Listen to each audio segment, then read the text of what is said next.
It's great to have Raj Reddy here. Now, I was doing a Google search of all things, and I came across an interesting fact. In 2004, Gross Pulitzer and Wilczek won the Nobel Prize in Physics for the work on the strong force that binds quarks together.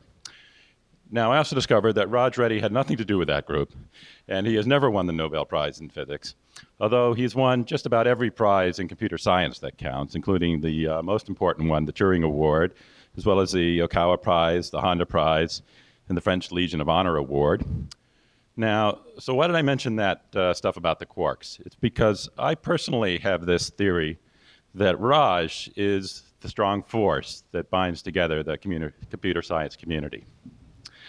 And more than anybody else, I think he's the one who's tried to make computer science get out into the lives of people in the developing world and help them and help bring computing and communication technology to them.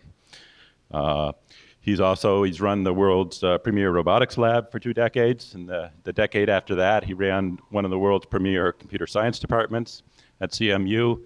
I'm from Berkeley, so I have to say one of rather than the.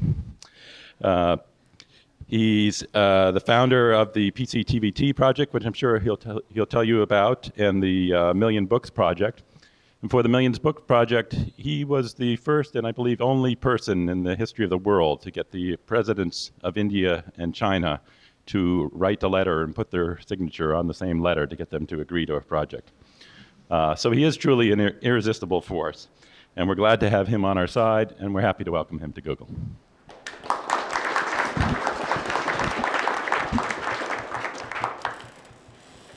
Thank you, Peter. So I'm not sure I need the microphone, but it's kind of noisy. I'll try to use it. So the talk today is not about emerging world or Million Books or a number of other things we could have talked about. But I came here with a mission. The mission I have is Google is not doing enough about organizing the information about the world. And there are lots of things you're leaving behind, and I want to tell you about them, and then hope that some of you, the younger generation, will actually pick them up and transform the way we access and use information. So this particular talk was inspired by my colleague, Carbonell, Jaime Carbonell, who is the head of the Language Technology Institute, is one of the leading figures in language processing. For those of you who don't know ancient history, the first web crawler and Google and the search engine was built by one of the Jaime's students, Fuzzy Malden, called Lycos. The rest is history, as they say. And that was in 1994. And so one of the things that Jaime said was, when he was trying to explain to someone what is the purpose of the Language Technology Institute, what will it do, or what does it do, he said it is to provide the right information to the right people in the right time frame, in the right language, in the right level of granularity. And he had a few other rights, and which over the period of time we were jokingly used to call the Bill of Rights of the Information Society. Okay, so but when I kept thinking about it, and I would kind of bug him and saying, why aren't you doing all the research that needs to be done in this thing? He says, that's too big. You know, we don't have enough money to do all the things. Not even Google has all the money to do all the things. But but the important issue is when you look at the world's information with this prism and say, what does it mean in the first place? What research has to be done to get there? And will we ever get there? And if you do, how will we know whether we've succeeded or not? Right? So this is the challenge. And so I don't think I have the answer. I don't even think I'll be presenting all the facets of it. The purpose of my coming here and kind of giving this talk is to stimulate each of you and perhaps even have a dialogue. I don't think we can in this kind of forum, but we might have a dialogue afterwards. If you come to Carnegie Mellon, we will have which is right next door here, Carnegie Mellon West, in the NASA park. We can have a brainstorming session. So So that's the purpose of this talk. So here there are more than 5 here. The right information to the right people at the right time, in the right language, in the right level of detail, in the right medium. And the last one is an issue that's very important if you happen to be an illiterate person in a village. You don't know how to read or write, especially you don't know anything about English, and so you better have to be able to provide the information I'm looking for in my local language, but more importantly, using audio and video, not text. Okay? And so the right medium also becomes an important part of the research agenda that one needs to look at.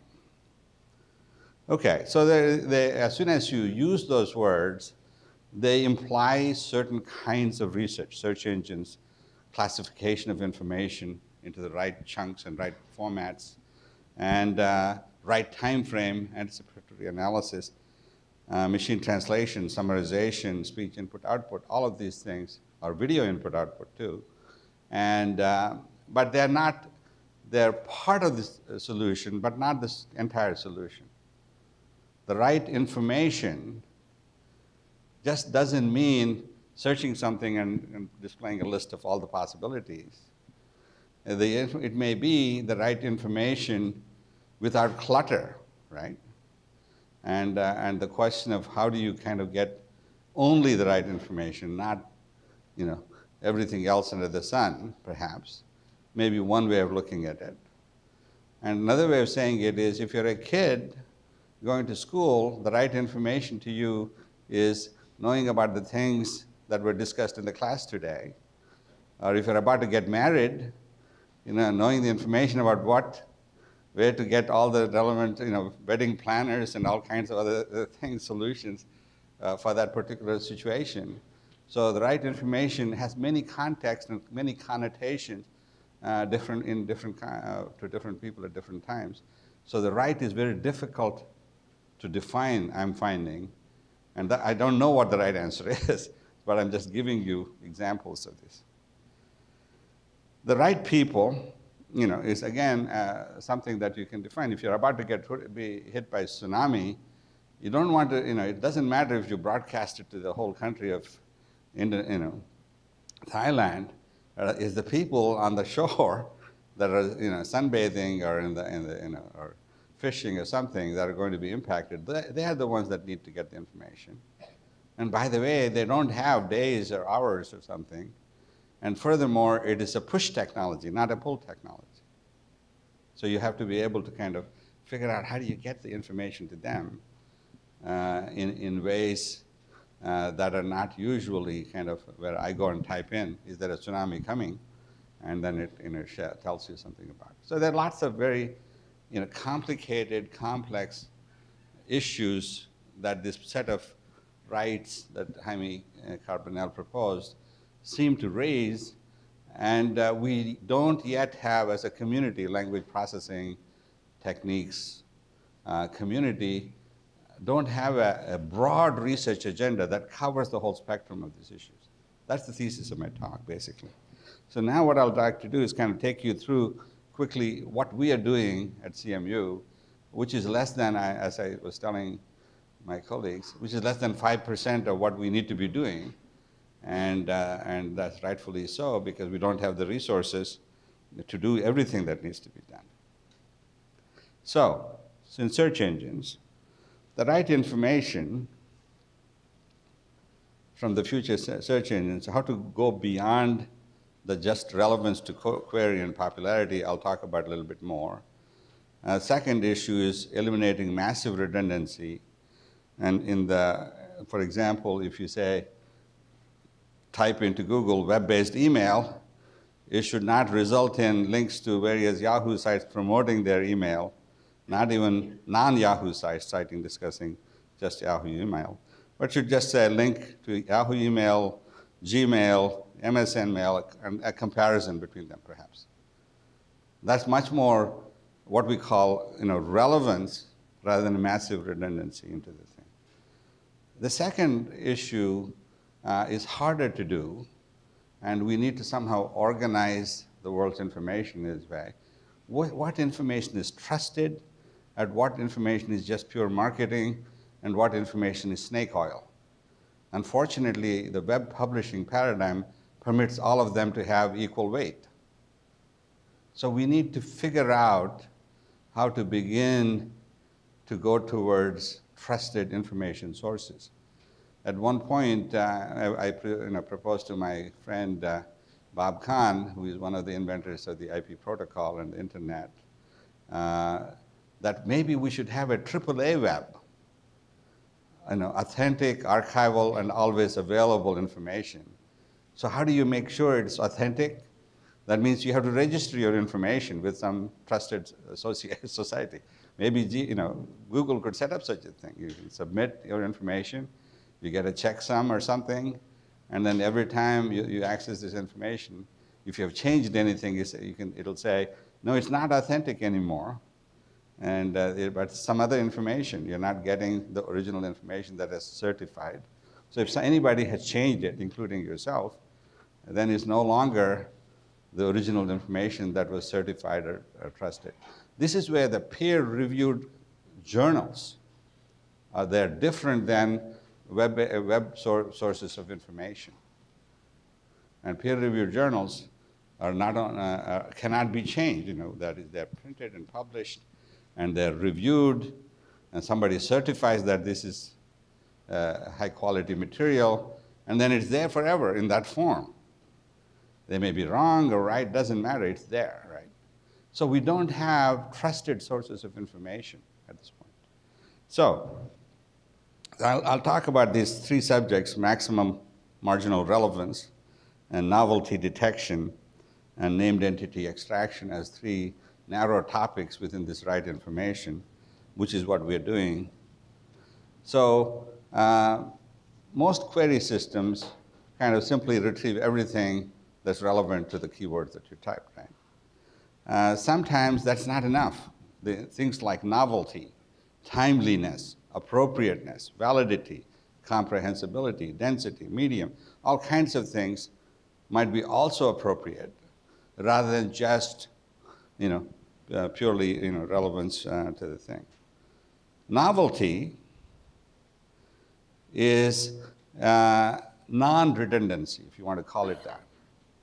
If there are 20 different hits or 100 hits that are more or less saying the same thing from different sources at different newspapers or different locations, you ought to be able to say, that's all one thing, but let me give you 5 things that are really different from each other, right? And that would be a desirable outcome for search engines. So, there's more detail here. I don't want to go into the detail, but I think you understand. So if you have large number of things in the central cluster there, and there are lots of outliers, you want to pick one out of each of those and present that, because then it'll be maximally non-redundant, if you will, right? And that's what you're looking for. So novelty detection is another idea, namely that's usually relevant in newspaper stories. Usually, one of the things that happens in newspapers is, out of the blue, a word Katrina appears. It was never there in the vocabulary before, and suddenly it takes on a meaning of its own. It goes on and on and on, for a few days or a few weeks is the top story, and then it slowly goes away, right? It hasn't gone away yet, but it will one of the days. So, the detecting of a new event, turns out to be an important aspect of getting the right information available, in ways that's not otherwise. Then there's a whole set of issues about how you do that. Cosine similarity, TF-IDF, and things like that are examples of how you might do this. And so there are issues on how you do the first story detection, FSD sometimes it's called. And then categorize these topics, these words into topics, and then see if these terms are maximally differentiating in the topics. And the second way of doing this is to use situated named entities like Sharon as a peacemaker. So link detection is once you have the first story, you've detected it, now you need to track it over a period of time. Why is this important? It turns out at any given point in time when you look at a story, like number of people that died in Katrina, on day 1 it might say 7 people. On day 17 it might say 3,000 people. And then it kind of maybe goes down or up, just like the World Trade Center, and the total number of people that actually died changes every day. So if you were trying to kind of find out a fact of how many people died in Katrina or World Trade Center disaster, you can't simply pick one of those things and present all of them. You need to find a way of summarizing or finding the final number. Sometimes it's called non-monotonic reasoning, right? Where what was true one day becomes not true the following day. And that becomes not true the next day. At some point it stabilizes and you know a fact, and at some point it disappears. You no longer have that fact, right? So this becomes an interesting set of issues. Another problem that occurs in language processing of this kind is named entity extraction. And this is important for the usual query type systems. Who was mentioned? For example, when Peter was talking about Okawa Prize or Honda Prize, when I got it, I didn't know what this prize was. I got a letter saying you've been selected. I said, what is this prize? I never heard this before. But it turns out to be a very important prize in Japan. But here in USA, we never hear about it as much. But so the finding these things like who's mentioned, what locations, what companies, what products, turns out to be an important aspect of finding the right information. Okay? So here is a story, and what you're trying to do is named entity identification, and there are a lot of names, and there are a lot of roles they're playing, and the issue is, can we have a system which identifies different named entities and the relationships to each of them between what it is that they're doing and how they're doing it. And so if you can, there are many techniques for doing it. Finite state transducers and statistical learning techniques are two of the many. So here are the people that were mentioned in that story: Clinton, Cantor, Peng, Suzuki, Langford, and so on, and places. How did you know these were people, and how did you know these were places? And it turns out it's not a big deal. Once you have this thing categorized in your knowledge base, and with appropriate labels, you can do this. But you don't always have all the relevant information. You may come across a name that you've never seen before, or a name of a place that you've never seen before. And it's not uncommon for many of us, when presented with a foreign name, to know whether it's a man or a woman. And many times we make the mistake of calling he or she when it's the opposite is actually true. So, so the roles that they play turns out to be important also. You wanted to say, who participated in this meeting? Who is the host country? Or who was the host? What was discussed? Who was absent at this meeting? These kinds of questions come up all the time. And it is not exactly stated in the story. It is not explicitly there. You have to infer it from the meaning of the language. Most of us don't have any problem inferring those relationships, but systems do, right? So there are a number of emerging methods. And here is a who does what to whom relational entity extraction problem. And so this is very useful if you're going from unstructured data to semi-structured data, like in a database sense. If you wanted to organize the information into a table, then you need certain tools of going from unstructured information to structured information or semi-structured information.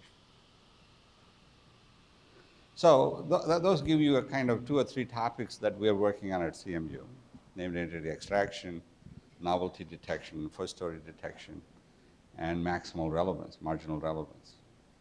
And the next topic is the right people. Again, the right people is a very complicated phrase to define. You know, if a 7-year-old is working on a school project and he or she searches for heart care or heart attack or whatever, then the kind of stories you might want to retrieve for this person would be very different than if you're a doctor and asking the same question. So each person, based on their context and situation and so on, needs to be provided with a very different set of information. You know, once you see the example, it's obvious. But the issue of how the system or individuals, even its people, how would they know what the right information is? And most of us have the benefit of knowing this person is a doctor and that person is a kid, and therefore you might be able to provide the right information, but it's not always obvious, right? And then there's a whole set of other affiliations that also kind of force you to select or sub-select information in a particular way. If you're a family group or an organizational group or stockholder group or whatever, then the information that you'd be looking for and you might be provided would be very different from each other. So the right people, right information to the right people. And so the basic tool that seems to be needed here is to somehow, given a text, classifying it, categorizing it, and saying, what is this about, and how does it group together? Is it for a kid, potentially, or is it for an expert, and in between? So there may be many different ways you would organize this information. And those ways of organizing the information is not in the content. You can't search for it. It's inferred information. Okay? And that's where the complexity comes in. So categorization, Yahoo for a long time in the beginning used to do manual assignment of categories, right? And Reuters, for example, used for a long time hand-coded rules. And a lot of the rest of us use various machine learning techniques, and they're getting more and more sophisticated as we go on, and seem to be. And then the issue of whether you can do hierarchical event classification becomes an interesting issue. So the right time frame, I used to think right time frame is as soon as you know the information, send it to me. That turns out to be the wrong strategy. I only want the information when I want it, just-in-time information. If you send it, well in advance, it'll sit there and I will even lose it, right? That is the trouble with our education today. You go to college and you're taught calculus because 30 years later you might need it, By that time you've forgotten it, right? So you have to go back and relearn it. So if I have to relearn it, why don't you just teach me calculus in 1 week instead of 1 year? And then say, if and when you need it, go to Wikipedia or something and you'll learn the rest, right? Or, here is a learning by doing method of learning calculus. And you can learn it when you need it, right? So that's the kind of just-in-time, right, information being provided well in advance of when you might need it. But this is not just that type of thing. All of us get information about a seminar or about something I'm supposed to do 2-3 weeks in advance. If you're like me, which you probably are, you're probably being bombarded with hundreds of emails every day, and you just cannot keep up with it. My senior colleague and the only Nobel Prize winner in our field, Herb Simon, the late Herb Simon, used to say, we have the wealth of information, but scarcity of human attention. We don't have enough lifetimes. Human beings don't follow Moore's law, right? Our capacity has been constant for the last thousands of years, and it's not going to change soon enough, anytime soon, purely by evolutionary means, right? So the right time frame is defining it even becomes a very difficult issue. So getting the information to the user exactly when it's needed, immediately when it's requested, pre-positioned, this whole issue of anticipatory information. So for example, when you ask, one of the in areas of research, we have some faculty members have studied at CMU, is what is called anticipatory computing. We cache results all the time, right? Computers were designed going back to the 60s. The Stretch, for example, would pre-compute lots of things and then pick one of the right ones. And that type of caching of the results is common in computer science. So the issue is, if I know there are only 40 things I can do and 38 of them are trivial and can be done instantaneously, 2 of them require search or something which may take a minute of time, and I don't want you to wait a minute. You could pre-compute it, right? But you don't present it. You pre-compute it and you keep it. And when I ask for it, you then give it to me, right? So that's the issue here. So things like push technologies, alerts and reminders and breaking news, are also often considered harmful.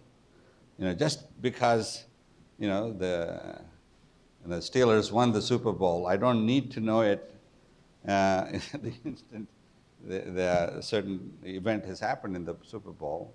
I may be in the middle of a meeting. I don't want that alert at that point. And if and when I'm ready to get it, I should be able to see it. So there's a whole set of things that alerts are not always the right things to do, becomes an important part of the right information. The right language, there are lots of, at CMU and many other places, including Google, there's a lot of language translation tools and techniques. And unfortunately, all of them tend to be not that good. And it's a hard problem. It's been a hard problem. It will continue to be a hard problem. But there's a lot that is known about how to deal with it. And one of the reasons you might want to do the translation is for multilingual search. There, it doesn't matter if the translation is not perfect, because you're not asking the people to read the translation. It's mainly being used as a way of indexing into various materials, such as translingual research, language identification. Full language identification turns out to be a very interesting problem. One of the things we're working on is this million-book digital library project, right? That was well before Google Print, going back to 5 years ago. But we are using, China and India are partners with US in this project, and they are doing the scanning, and they enter all the metadata. And the scanning is done by high school graduates at not minimum wage, at some wage that I don't know about, because the government of China and India are paying for it. And I was looking at one book. It was obviously French, title, but the guy didn't know that and typed it in as German. I said, "How could you be so stupid? How could you make such a mistake?" So this young man was obviously super bright, who should be hired by Google, came to me and brought a couple of books, and one of them was in Gujarati and another one was in Marathi. It so happens, even though I'm from India, I don't know either of those languages. I couldn't tell the difference between the two. So you're a PhD, you should know this, right? Sometimes I said, sorry, you're right. So it turns out just because you're educated or literate doesn't mean you know all the languages and you know all the scripts. But it's a very simple problem. All that you have to see is one or two words of the title, and then you can tell most of the time what language it is. So it is a sparse language machine learning problem. Most people that do language detection go look at a whole page of text and then do a frequency count and then say, oh, this is this language. That's an easy problem. The hard problem is, supposing I only give you 3 words of the title, can you tell what language it is? Turns out you can. It requires a little bit more work, but so there's an issue of regular translation, like the one that you can get from Google. And there's also what we call reading assistant or on-demand translation. Let us say you know a little bit of Italian, but not a lot. And you're starting to read, but you come up against, in an email, some word or phrase that you don't understand. You should be able to just select it and get immediately a translation, but that's much better than simple translation because now it's in context. So most of us have this problem, especially if you're non-native English-speaking speaker, and you come across a word or a phrase, or even if you're an English-speaking native speaker, if you're reading Shakespeare, and there are lots of phrases there that are not used by us today, and you need to be able to kind of have a translation assistant or reading assistant, which will give you that. It's an interesting sub-problem to solve and can be solved for all the different languages. Transliteration turns out to be an important problem in the right language because every language, many languages have different scripts. So it's very interesting, especially coming from India. It turns out in India, the sounds of all these languages, the sounds are the same, no matter what language, but the letters are different. But in Europe, the letters are the same, but they sound different. So when Unicode was invented, by the people in Xerox PARC, they thought all you have to do is make sure that if it's the same letter, no matter in what language it is, you have the same 8-bit code or whatever out of the 16 bits. But that turned out to be exactly the wrong thing for Indian languages. You want to be able to say, no matter what language, it is ka or ki or whatever the word syllable happens to be. And that's not easily identifiable in the Unicode system as it's currently done, right? Okay, so there's lots of issues on right language. There are many different techniques that have been tried: statistical translation, knowledge-based translation, example-based translation. I'm not going to give you a tutorial on all of these, and you can quickly find out about them. Where things are going now is the so-called multi-engine machine translation. It turns out no one of these techniques is perfect. They work some of the time, they don't work other times. So rather than depending on the best technique using on one, you say, can you actually build a hybrid system that gets translations from all of them and then figure out how to use it, right? So that's the multi-engine machine translation. And here is an example of different kinds of translation, EBMT and semantic, syntactic, interlingua, and so on. So here is an EBMT example, example-based machine translation, and multi-engine translation. I won't kind of go through all of this. Here is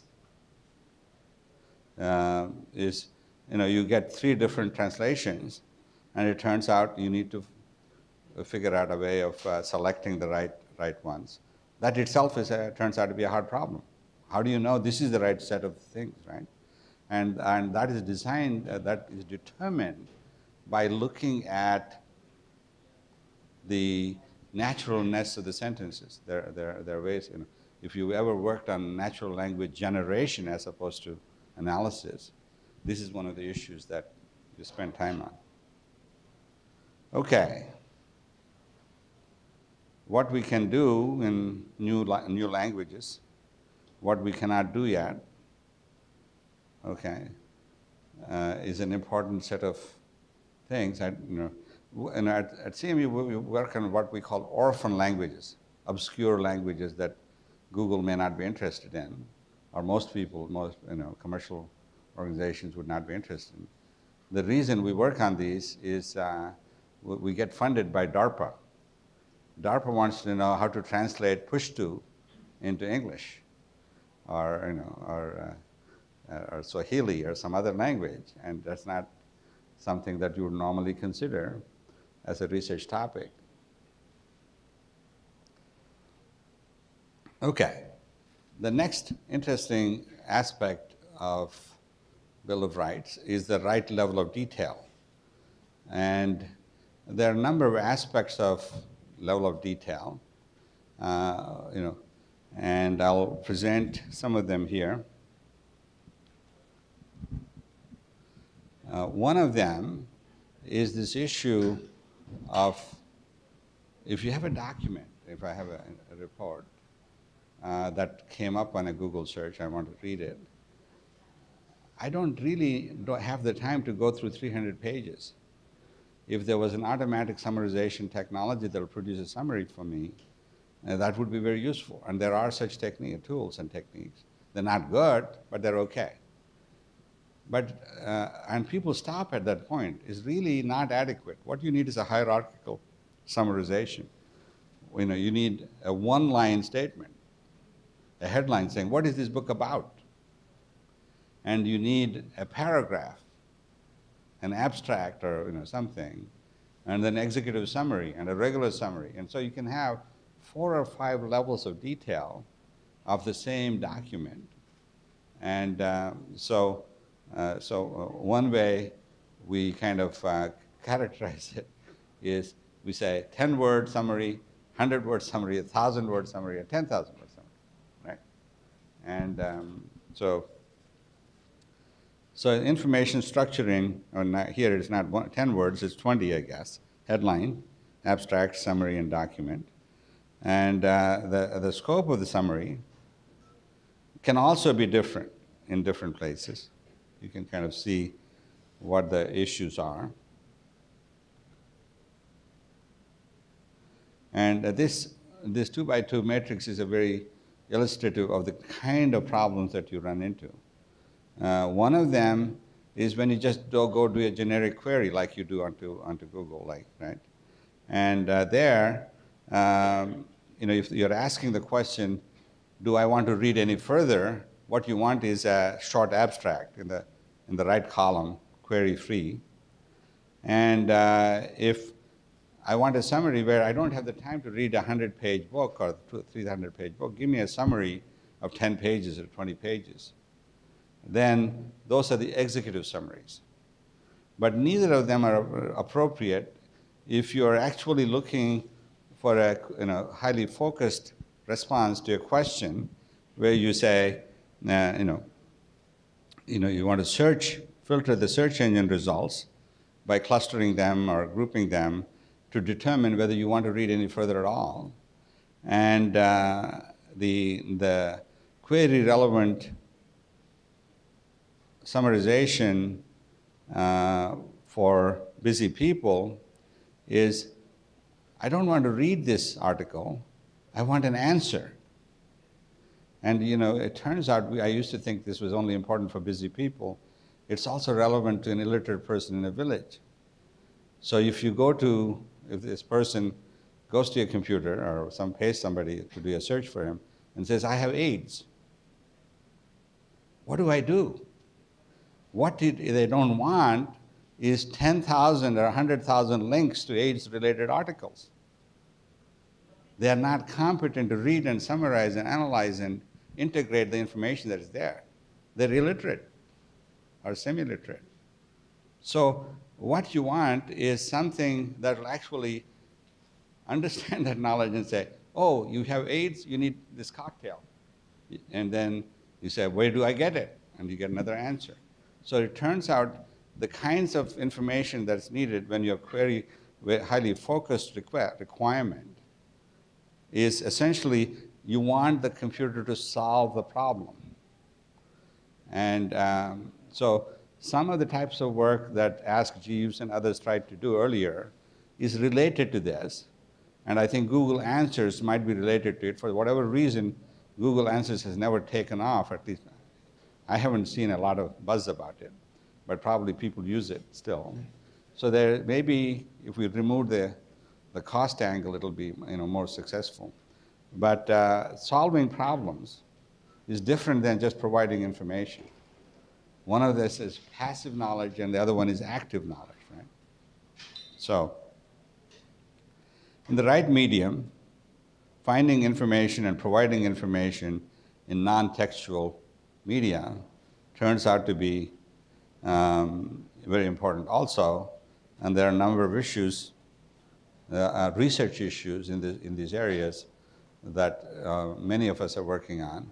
I'm sure there may be work here too, but so in conclusion, the purpose of this presentation was to kind of highlight the kind of research problems and concerns some of us in academia are kind of grappling with.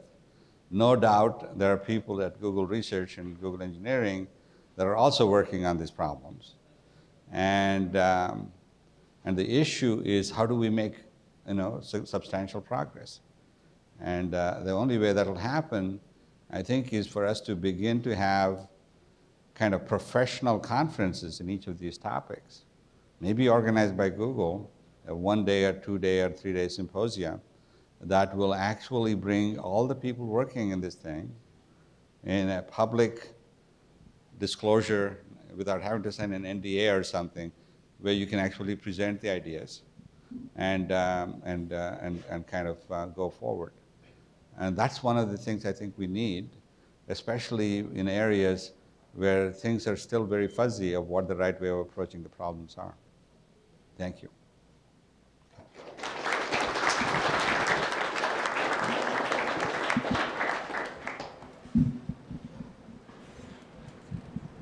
Okay. Any questions, comments? Otherwise, we can go have coffee. Yeah. I had a question about, you were talking about trying to get some diversity of results, sampling one from the main cluster and then from the surrounding. Right. Maximum marginal relevance. But if you do that without having some good summarization capability, then people lose the idea that, most people are talking about this thing in the middle, and all the fringe concepts are in the same way as the majority concepts. Right. You need some way to balance them. So yeah, the way to look at it is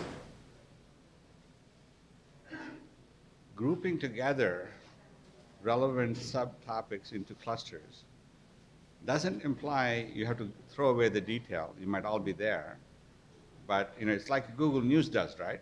It gives one headline and one maybe the main story, and then it says 74 other stories, right?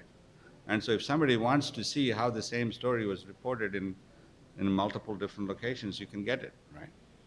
But the interesting thing is, in that scenario, we never have the patience or time to go read all the 74 stories. What I would like to see is those 3 stories that provide completely different perspectives of the same story. You take any of these stories when there's controversies in Israel or Palestinian newspapers, the same story will have very different way of presentation. And that's not just there, it can be between here and Mexico, or it can be any place where there is differences of opinion between Google and Microsoft. The same story would be reported slightly differently in different. And what I want to see is those specific differences. In what way are they different? Because I don't have the time to read, hundreds of pages to figure out for me what the differences are. If I had a human assistant, I would say, you go figure it out and tell me what the differences are. And what we're looking for is the equivalent of that, right?